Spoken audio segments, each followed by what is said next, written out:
அனைவருக்கும் வணக்கம். எதிர்நீச்சல் தொடர்கிறது சீரியலில் இன்றைக்கி எபிசோடில் என்ன நடக்குதுன்னு தான் இந்த வீடியோவில் பார்க்க போகிறோம். எதிர்நீச்சல் தொடர்கிறது சீரியலில் இன்றைக்கி புது ஈஸ்வரி யார் அப்படின்றத காட்டிட்டாங்க. ஈஸ்வரி குணமாக இருக்கிறத இது வரைக்கும் ரகசியமாக வச்சுட்டு இருந்த விசாலாட்சி அந்த உண்மையை ஆதி குணசேகரன் கிட்ட சொன்னதும் அதிர்ச்சி ஆகுறாரு. தனக்கு எதிராக சாட்சி சொல்ல யாரும் இல்லைன்னு நினச்சிட்டு இருந்த அவர் இப்போ குழப்பத்தில் இருக்கிறாரு. விசாலாட்சி நேராக அவகிட்ட பேசும்போது ஈஸ்வரிக்கு ஏதாவது நடந்தால் நான் சும்மா இருக்க மாட்டேன் அப்படின்னு சொல்லி எச்சரிக்கிறாங்க. இதனால் ஆதி குணசேகரன் அமைதியாக யோசிக்க ஆரம்பிக்கிறாரு. இன்னொரு பக்கம் ஹாஸ்பிட்டலில் தர்ஷன், ஜனனி, தர்ஷினி எல்லாரும் ஒரே முடிவில் இருக்காங்க. ஈஸ்வரி குணமாய் வந்ததும் ஆதி குணசேகரனுக்கு தண்டனை வாங்கி கொடுக்கணும் அப்படின்னு சொல்லி உறுதியாக இருக்கிறாங்க. தான் அம்மாவுக்கு நடந்ததை நினச்சி தர்ஷன் ரொம்பவே மனவேதனைப்படுறாரு.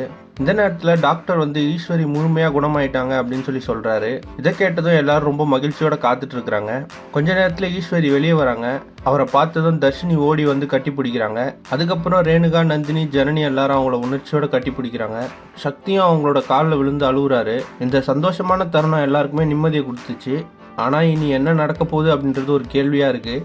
ஈஸ்வரி சாட்சி சொல்வாரா, இல்லை இந்த நிலைமையை மாற்ற ஆதி குணசேகரன் முயற்சி பண்ணுவாரா அப்படின்றத அடுத்தடுத்த எபிசோடில் பார்த்து தெரிஞ்சுக்கலாம். இந்த மாதிரி எதிர்நீச்சல் தொடர்கிறது சீரியல் அப்டேட்ஸ்க்கு நம்ம சேனலை சப்ஸ்கிரைப் பண்ணுங்கள். ஃப்ரெண்ட்ஸ் அண்ட் ஃபேமிலிக்கு ஷேர் பண்ணுங்கள்.